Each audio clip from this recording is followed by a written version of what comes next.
बिस्मिल्लाहिर्रहमानिर्रहीम, अस्सलाम वालेकुम। मैं हुमारिया अली और आप देख रहे हैं मेरा यूट्यूब चैनल। उम्मीद करती हूँ कि अपनी फैमिली के साथ खुश खुरम ज़िंदगी गुजार रहे होंगे इंशाल्लाह ताला। अजीम गुलकारा लता मंगेशकर ने कितनी जायदादें, गाड़ियाँ, बैंक बैलेंस छोड़ा है। 70 सालों में कमाई अरबों की जायदाद का आखिर वारिस कौन है?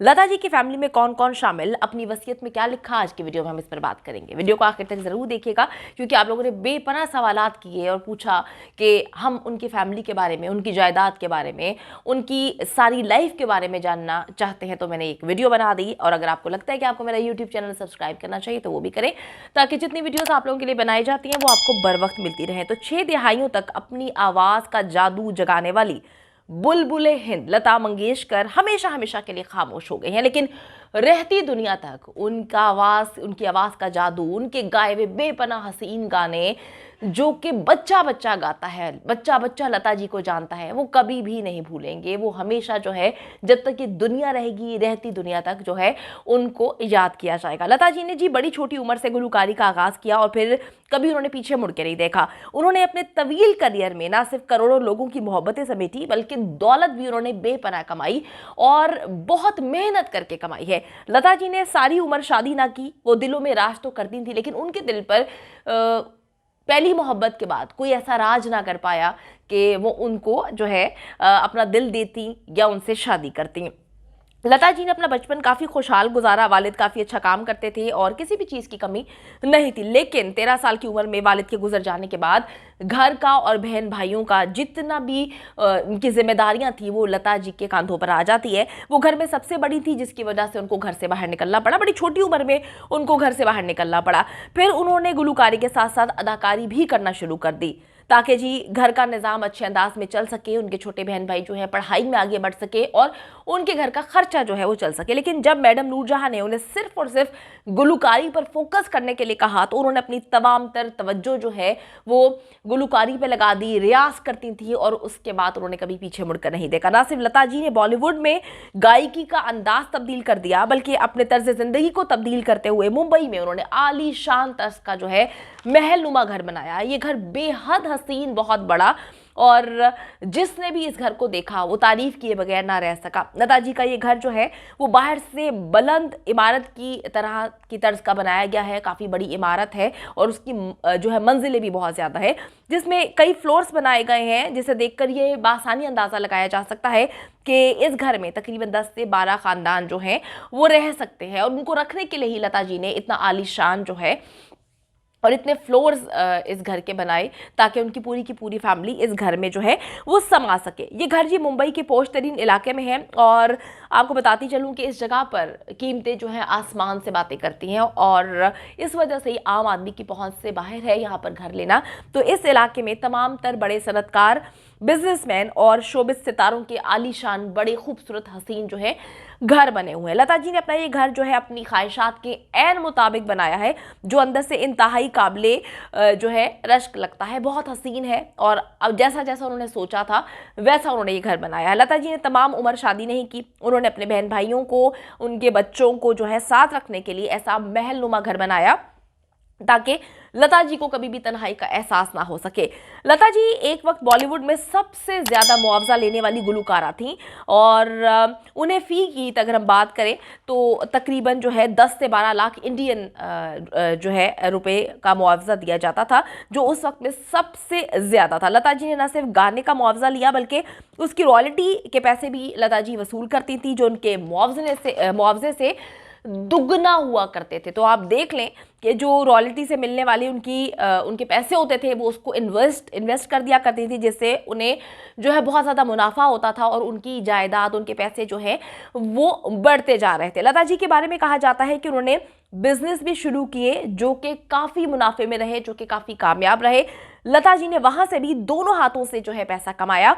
इसके अलावा उन्हें सरकारी और निजी तकरीबात में गुलकारी के एवज लाखों करोड़ों रुपए जो हैं वो मिलते थे, जो कि कुछ घंटों के लिए वहां पर गाना गाती थी इसके एवज उनको जो है इतने पैसे मिला करते थे। 2021 में लता जी ने मारूफ बिजनेसमैन मुकेश अंबानी, जो किसी तारुफ के मोहताज नहीं, उनकी जो है बेटी की शादी पर भी गुलकारी की और वहाँ पर उन्होंने जो है उनको लाखों नहीं करोड़ों रुपए जो है दिए गए अंबानी की जानिब से। हर औरत की तरह लता जी को भी सोने का बेहद शौक है, उनको सोने और हीरे के जेवरात बनाने का जो है शौक है। उन्होंने पहली कमाई से 700 रुपए के हीरे की अंगूठी बनवाई थी। उन्हें सोने की पायल जो है बेहद पसंद थी, जो हर वक्त उनके पैरों में रहती थी। लता जी ने बेशतर सोने और हीरे के जेवरात बनाए और वो जेवरात अक्सर फंक्शंस पे लता जी जो है जेब तन किया करती थी।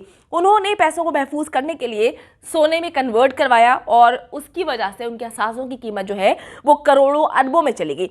लता जी को गाड़ियों का बेहद शौक था। जो भी लता जी को जानते हैं, उनके साथ रहते हैं, उनको पता है कि ना सिर्फ उनको अच्छा पहनना पसंद था, खाना पसंद था, रहने के लिए आलीशान घर बनाया, उनको अच्छी गाड़ियां भी बेहद पसंद थी। तो लता जी का शौक ऐसा था कि उनके गैराज में बेशकीमत गाड़ियां जो है मौजूद थी, जिनमें BMW, ऑडी, उनके हर मॉडल्स की गाड़ियां उनके पास थी। अगर उनकी गाड़ियों की कीमतों पर नजर दौड़ाई जाए तो आपको पता चलेगा कि लता जी को बहुत ज्यादा पसंद था कि वो अच्छी गाड़ियां रखे। बेंटले लता जी की सबसे महंगी और कीमती गाड़ी थी, उनके दिल के बेहद करीब थी। ये गाड़ी उन्होंने 3 करोड़ 21 लाख इंडियन रुपीस में जो है खरीदी थी। और उनकी दूसरी कीमती गाड़ी BMW थी, जिसकी कीमत तकरीबन 55 लाख इंडियन थी। ये गाड़ी बॉलीवुड में आजकल अगर हम देखें तो हर एक के ज़ेर इस्तेमाल है, इकोनॉमिकल है, इनको पसंद बहुत ज़्यादा है और ऐसा ब्रांड है कि मेरे ख्याल में जिस तरह से एक इंसान को होता है ना कि जी ब्रांड कॉन्शियस लोग होते हैं, तो अब पूरा बॉलीवुड जो है, कोई घर ऐसा नहीं बॉलीवुड का जहां पर BMW ना हो। लता जी की कलेक्शन में तीसरी गाड़ी ऑडी A4 थी। ये गाड़ी उन्होंने 44 लाख में खरीदी थी। ये गाड़ी बाकी गाड़ियों की तरह तो नहीं थी कि मतलब इतनी महंगी नहीं थी, लेकिन इसके अंदर लता जी को बैठना बेहद पसंद था। वो कहती थी कि मुझे ये गाड़ी बहुत पसंद है, मेरे दिल के बेहद करीब है। अच्छा जी, उनके पास मर्सिडीज भी थी जो उन्हें यश चोपड़ा ने दी थी। यश चोपड़ा किसी तारुफ के मोहताज नहीं। अब आप सोच रहे होंगे कि उन्होंने इतनी महंगी गाड़ी उनको क्यों दी, तो मैं आपको बताती चलूँ कि लता जी ने वीर ज़ारा में जो है गाने गाए। जब वो रिलीज होती है तो सुपर डुपर हिट होते हैं वो गाने, वो एल्बम बेहद पसंद की जाती है और यश चोपड़ा को इतना ज़्यादा फ़ायदा होता है कि वो तसव्वुर भी नहीं कर सकते थे। तो जब यश चोपड़ा उनको मुआवजा देने जाते हैं तो वो कहती हैं कि मैं आपसे मुआवजा किसी कीमत पे नहीं ले सकती।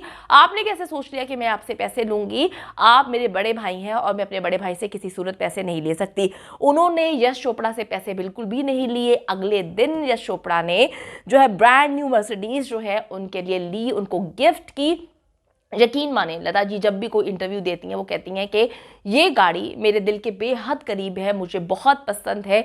इसमें यश चोपड़ा जी, जिनको मैं अपना बड़ा भाई मानती हूँ, उनका बेपनाह प्यार है और मुझे इस गाड़ी में सफ़र करना बहुत पसंद है। मेरी पूरी यादें जो हैं वो मैं समेट लेती हूँ जब मैं इस गाड़ी में बैठती हूँ। तो ये थी लता जी की जो है आलीशान ज़िंदगी, जैसे उनको जीना पसंद था। उन्होंने अरबों रुपए की जायदाद छोड़ी है और वो जो जायदाद है उन्होंने अपनी बहन भाइयों, उनके बच्चों के जो है नाम की है और वो वसीयत अपनी पहले बना के चली गई थी ताकि किसी को प्रॉब्लम ना हो, कोई लड़े ना।